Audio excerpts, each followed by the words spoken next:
Hello dear students. आज हम physics ninth के चैप्टर नंबर 2 काइनेमेटिक्स के रिलेटेड जो एमसीक्यूज़ हैं उनको डिस्कस करेंगे और उनके जो राइट एंड रॉन्ग ऑप्शंस हैं उनको समझेंगे। तो इसमें पहला क्वेश्चन है, इसको एंड तक देखें। दूसरे चैप्टर की प्रिपरेशन के वाले से आपने इस वीडियो को एंड तक देखना है ताकि आपको पता चले कि आपकी कितनी प्रिपरेशन अच्छी है। और मेरे राइट ऑप्शन लगाने से पहले आप कोशिश करें एक दफ़ा खुद भी जो है वो ट्राई करें। तो पहला क्वेश्चन है, study of motion of bodies is known as. अब इसमें ऑप्शंस हैं heat, light, atomic physics and mechanics.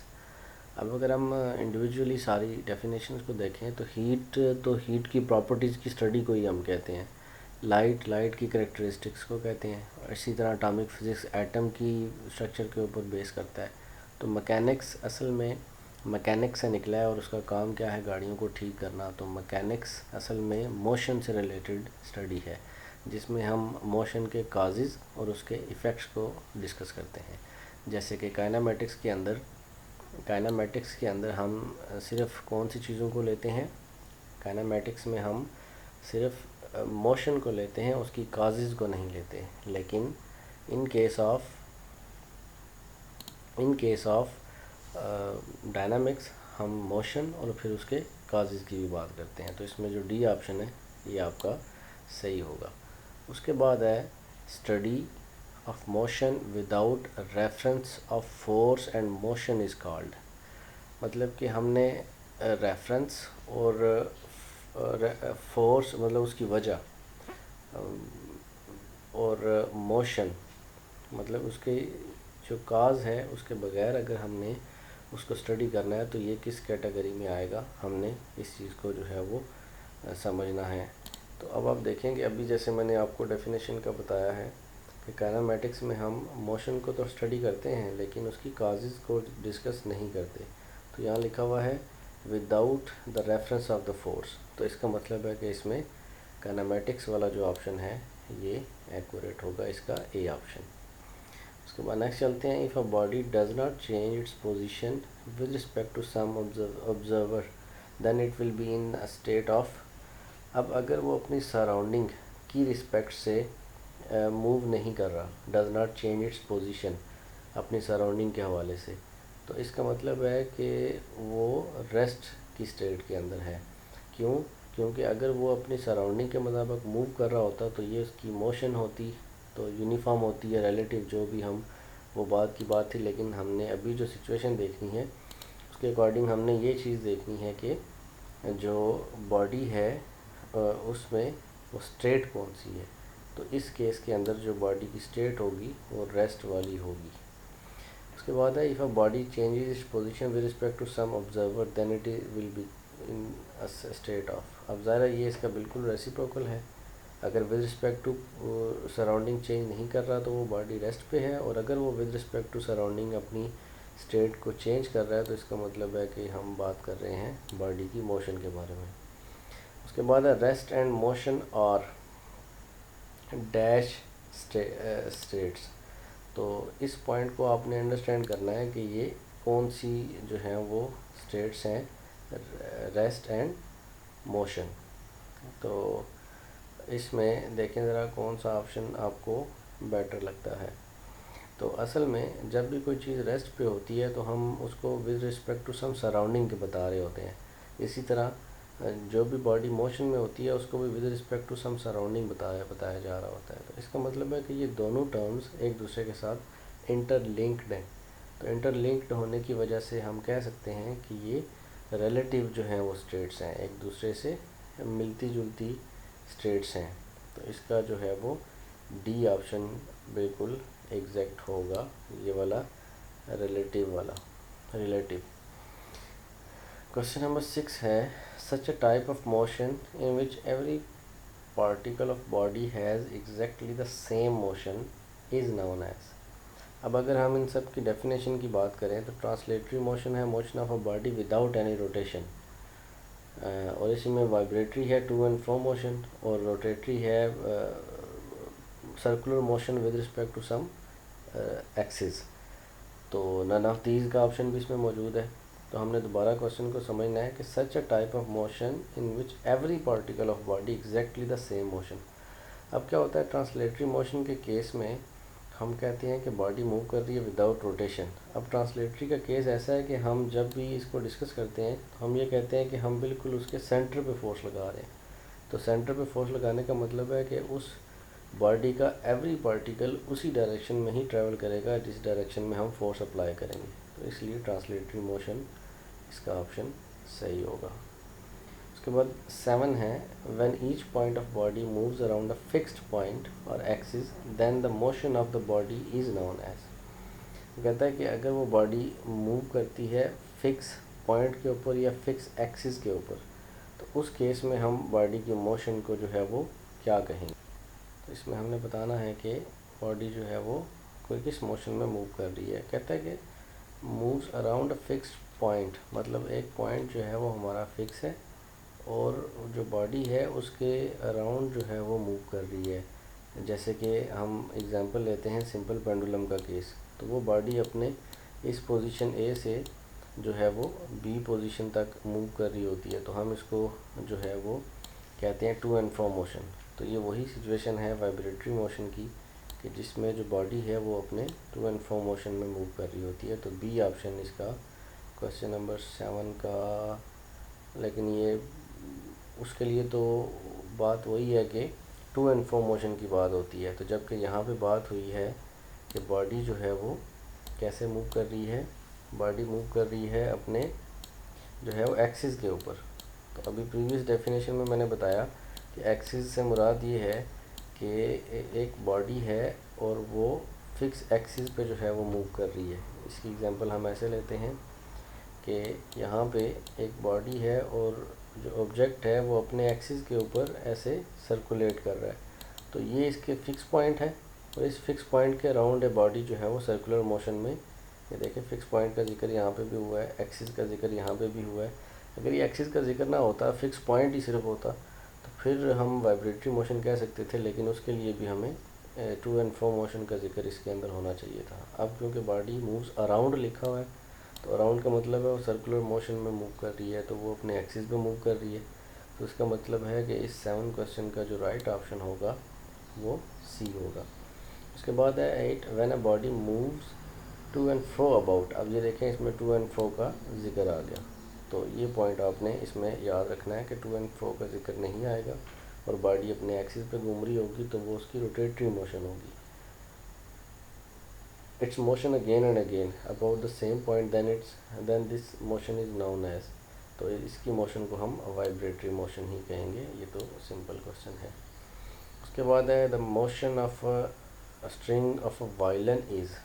तो वायलिन की जो मोशन है वो भी अपने फिक्स पॉइंट के अराउंड होती है, तो हम उस मोशन को क्या कह सकते हैं, वाइब्रेटरी मोशन ही कह सकते हैं। ये बुक में एग्जांपल भी दी हुई है।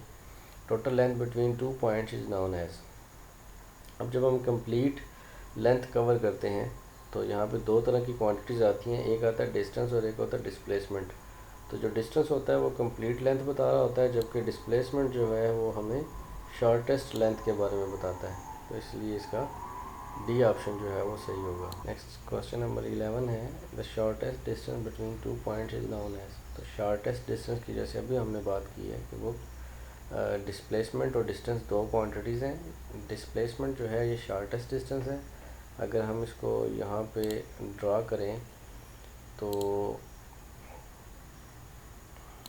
जी, तो शॉर्टेस्ट जो डिस्टेंस होगा उसको हम कंसीडर करेंगे। मीन्स कि अगर ये दो तरह के डिस्टेंस हमारे पास आते हैं तो इसमें जो स्ट्रेट लाइन होगी दैट शोज डिस्प्लेसमेंट और जो कंप्लीट लेंथ होगी वो डिस्टेंस को शो करेगी। तो इसलिए इसमें राइट ऑप्शन जो है वो आपका डिस्प्लेसमेंट होगा। उसके बाद नेक्स्ट क्वेश्चन है the distance and direction of a body from a fix point shown it's. अब ये बड़ा कॉमन सा जो है वो क्वेश्चन है। कहता है कि the distance and direction, distance और डायरेक्शन दोनों चीज़ें गिवन हो फिक्स पॉइंट से। तो जैसे आप अगर ये पॉइंट अगर फिक्स है तो इस पॉइंट से हमें डायरेक्शन, डिस्टेंस और डायरेक्शन दोनों जो है वो हमारे लिए क्लियर हो, तो उस सूरत में वो वही क्वांटिटी बनेगी जो इससे पहले हमने डिस्कस की है, एंड दैट इज़ डिस्प्लेसमेंट। तो इसका डी ऑप्शन जो है इसका भी ठीक होगा। ऐसा यूनिट ऑफ स्पीड। अब स्पीड का फार्मूला होता है डिस्टेंस ओवर टाइम, डिस्टेंस को मीटर में मेजर किया जाता है और टाइम को सेकंड्स में। तो ये तो इसका हो गया एसआई यूनिट। अब क्योंकि उसने एसआई यूनिट ही पूछा है इसलिए हमारे लिए मोर अप्रोप्रिएट यही होगा। हालांकि हम मीटर पर आवर में भी मेजर कर सकते हैं, किलोमीटर पर सेकंड में भी मेजर कर सकते हैं। तो देखने में तो सारी क्वांटिटीज़ इसकी सही हैं, लेकिन फोकस किसके ऊपर करना है कि हमें पूछा क्या गया है। अगर तो एसआई यूनिट पूछा गया है तो फिर इसका राइट ऑप्शन जो है वो ए ही हो गया। और अगर सिर्फ पूछा गया है कि यूनिट ऑफ स्पीड तो उसमें फिर आप बाकी ऑप्शंस भी जो हैं वो लगा सकते हैं, लेकिन इस केस के अंदर हमें जो है वो यही लगाना पड़ेगा क्योंकि एसआई यूनिट की बात हो रही है। क्वेश्चन नंबर 14 के अंदर speed is a dash quantity.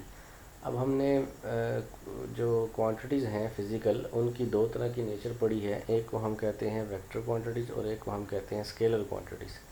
तो जो होती हैं वेक्टर, इनके पास जो है वो डायरेक्शन भी होती है और मैग्नीट्यूड भी होती है, दो चीज़ें होती हैं।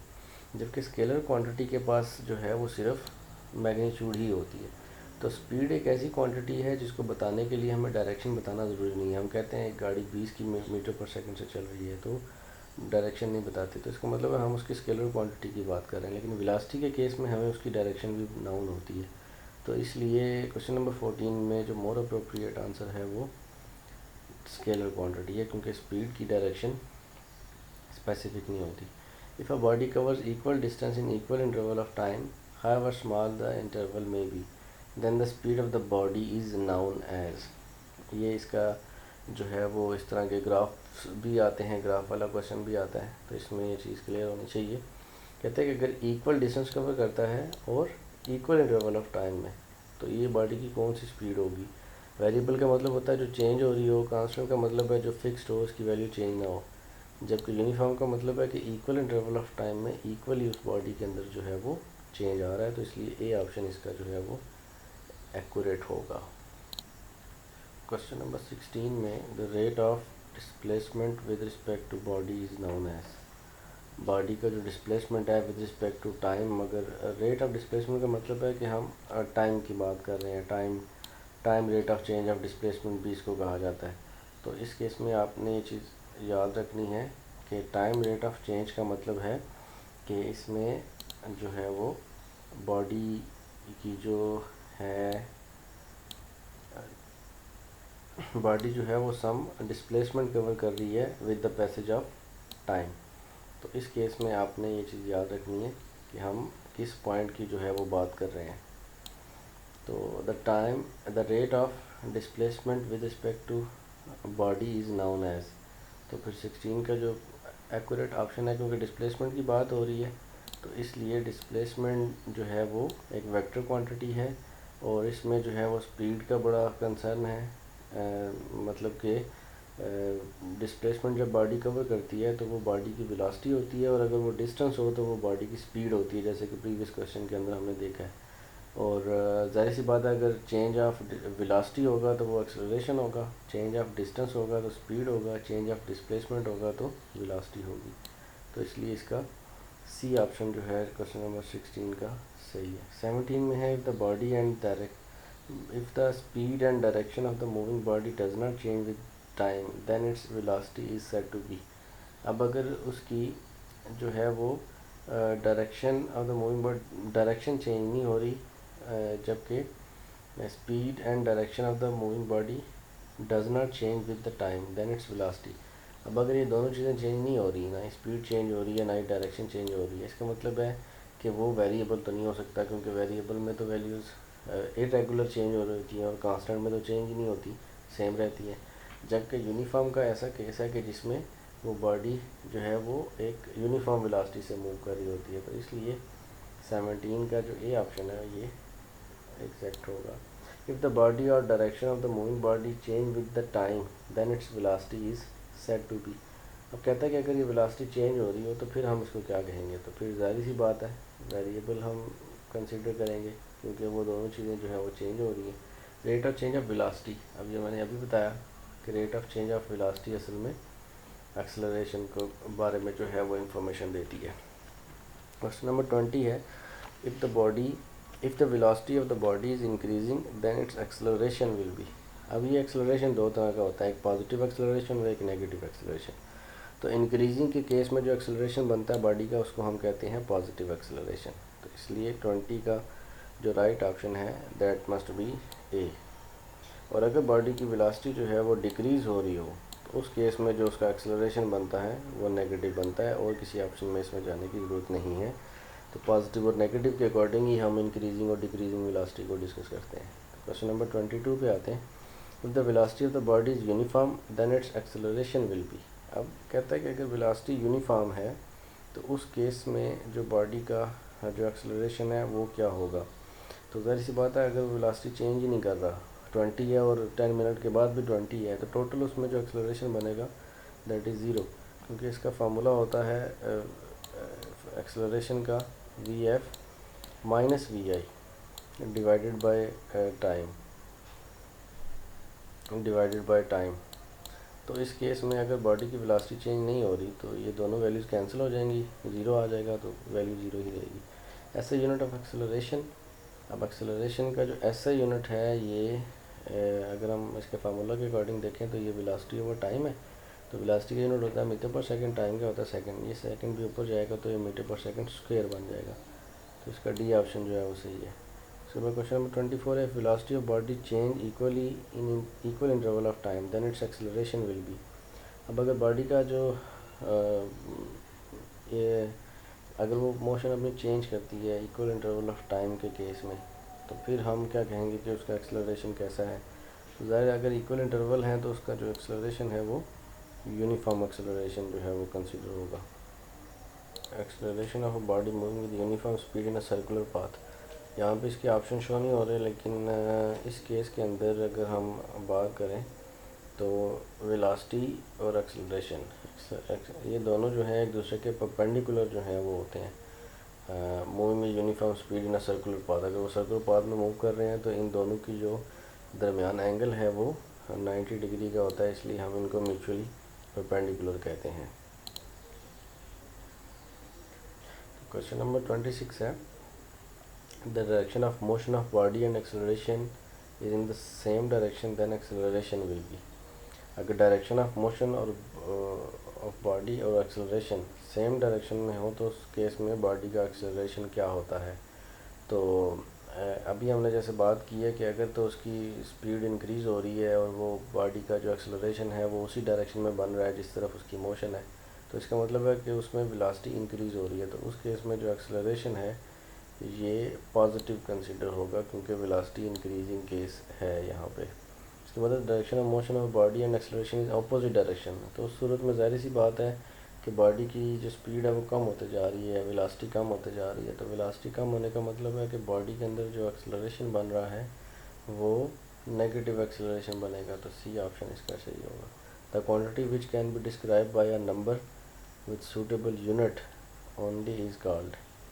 अब देखें यहाँ पे दो चीज़ों की बात हो रही है, describe by number and suitable unit. तो ये मैग्नीट्यूड की डेफिनेशन है, तो इसलिए इसका मतलब है कि इस नेचर के अकॉर्डिंग हम जो क्वांटिटी कम्प्लीटली डिस्क्राइब कर सकते हैं वो क्या होगी, स्केलर क्वांटिटी होगी, जबकि वेक्टर के लिए हमें डायरेक्शन भी चाहिए होती है। तो क्वांटिटी भी describe by magnitude as well as direction. अब ये डेफिनेशन वेक्टर क्वांटिटी की आ गई, तो इस केस में हम वेक्टर वाला पोर्शन जो है ए ऑप्शन इसको करेक्ट करेंगे।